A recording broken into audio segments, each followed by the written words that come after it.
Imagine a world where real estate transactions aren't ruled by traditional bank financing. Welcome to the realm of creative financing in real estate. In essence, creative financing is a non-traditional or uncommon method of buying land or property.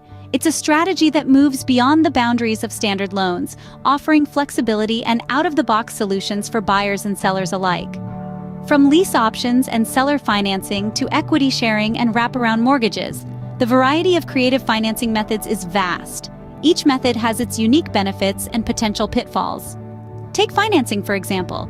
Here, the seller acts as the bank, providing the buyer with a loan. This can make the property more attractive to potential buyers and may allow the seller to command a higher price. Or lease options.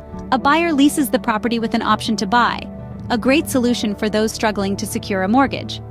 Understanding creative financing can unlock potential opportunities, whether you're a home seller looking to maximize your return or a buyer seeking your dream home. So why not broaden your horizons and explore the world of creative financing in real estate? Remember, knowledge is power, and in real estate it could mean the difference between a good deal and a great one. Until next time, keep exploring, keep learning, and keep pushing the boundaries of what's possible.